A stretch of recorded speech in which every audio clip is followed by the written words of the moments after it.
Do you find yourself sabotaging relationships? Or perhaps you notice that you have this habit of pushing away potential partners without knowing why.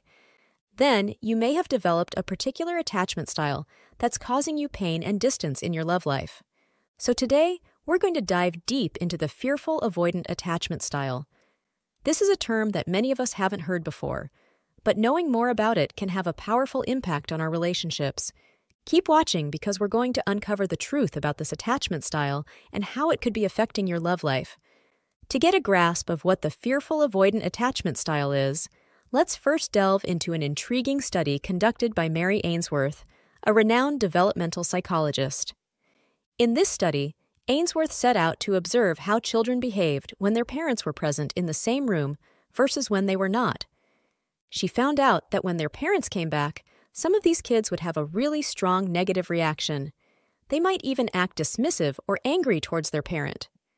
As for the other kids, the camera recordings showed that they were clearly upset when their parent wasn't around. But when their parent came back, they didn't seem to care much about their parent's presence. And so, Ainsworth discovered that people can have different attachment styles, one of which is the fearful avoidant style. Adults with this attachment style often have mixed feelings about their need for close relationships. On one hand, they really want intimacy and connection with others. But on the other hand, they also have fear and hesitation, which makes them hesitant to fully invest in such relationships. So they go through a range of emotions when dealing with people, and their behavior can change depending on how they're feeling. Moreover, these individuals often struggle with maintaining stable friendships. They might have a small circle of close friends they can be open and vulnerable with. But when it comes to interacting with others, they tend to be dismissive and uninterested. Dealing with them can be confusing for the people around them because these people struggle to predict what they will do next. Now, you might be wondering how people end up with the fearful avoidant attachment style. Well, it's likely because their parents displayed behaviors consistent with the same attachment style. Fearful avoidant children often go through inconsistent parenting styles that are characterized by erratic behavior. Sometimes, their parents face various challenges like mental health issues that can make it hard for their parents to consistently meet their needs. Take, for instance, a parent dealing with anxiety. There are times when they may exhibit helicopter parenting, where they're overly involved and present for their child because they're feeling anxious. But then, there are also moments when they become dismissive and neglectful, leaving the child without the support they need. This kind of behavior can lead to a disorganized attachment in the child, where they try to figure out their lives without a solid template to rely on. So, as a result, they might find themselves easily influenced by others, always going back and forth on their decisions. They don't really have a consistent way to cope, which is why they end up giving in to what others want most of the time. But sometimes, they push back a little. It's not surprising that people who are fearful avoidant tend to face the highest psychological risks compared to other personality types. They have a slightly higher chance of experiencing anxiety, depression, and various challenges in relationships. By the way, make sure to subscribe if you've learned something new today. Borderline personality traits are often associated with the fearful avoidant type, and one notable aspect is the fear of abandonment. It's one of the most common mental health concerns linked to the fearful avoidant attachment style. Fearful avoidant individuals, unlike those with a preoccupied attachment style characterized by clinginess, hypervigilance, and codependency, actually have an even greater fear of abandonment. But here's the thing. They're not willing to give up their sense of self completely for the sake of a relationship. Basically, they're afraid of being abandoned. But at the same time, they've got this strong desire to maintain their independence and personal space. So it makes it really tough for them to build relationships. At the same time, it's interesting to know that there's a recent study that looked into the sexual lives of people with fearful avoidant attachment styles. And guess what? The findings were surprising.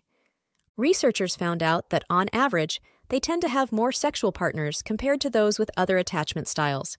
Plus, they seem more open to going on dates and getting intimate with people they might not have been initially interested in. So, this is a peek into the mindset of the fearful avoidant when it comes to relationships. Instead of being upfront, they tend to think along the lines of, I'll just go with the flow and see what happens. But I'm not sure if I want something more serious and long-term with this person. Sometimes they want that closeness to another person, but then, out of the blue, they'll find all sorts of excuses to distance themselves from them and never turn back. For instance, let's say someone has caused a lot of harm. Instead of giving that person a second chance, someone with a fearful avoidant attachment style might choose to take actions that completely end the relationship with no chance of making up. But this doesn't mean people with fearful avoidant attachment styles aren't incapable of forming deep and satisfying connections. They can still nurture meaningful relationships, whether it's in the realm of friendship, romance, or even work interactions. Speaking of, when it comes to work, people with a fearful avoidant attachment style may not necessarily struggle with their jobs, but if they feel like they're being bombarded with too many demands, it can be overwhelming, and they might pull back from taking on more responsibilities.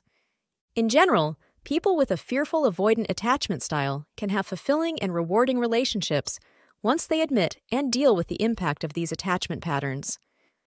Knowing where you fall on the fearful avoidant spectrum gives you a chance to honestly evaluate your strengths and areas for growth. Then, take a moment to consider if it's important for you to tackle your weak spots. You might find the motivation to address them when you feel their negative impact on your life. To understand what we mean, picture this. Imagine you've been seeing a pattern of issues in your romantic relationships. Instead of just blaming your ex-partners, why not take a moment to think about your part in the relationship and areas where you could grow? Like, if you've been called emotionally unavailable, maybe you could try being a bit more romantic with your current or future partner. If you have a fearful avoidant attachment style, working on healthier relationships means finding consistency. It's important because, as you now know, people with this attachment style can be quite unpredictable. So, allow yourself to experience distressing emotions or situations for a little while. Sit with it. Embrace the discomfort that might make you want to run away or cling to someone. For instance, if your partner hasn't called you back, instead of either being the first to call or walking away from the relationship, tell yourself you'll just wait and give them a few more hours to call you. You want to expand your comfort zone and embrace the uncertainties, the gray areas, and the nuances. That way, your thinking and decision-making won't be so rigidly black and white. And if you liked this video, then check out these related videos to see more. And make sure to like this video to let the algorithm know you'd like to see more videos like these.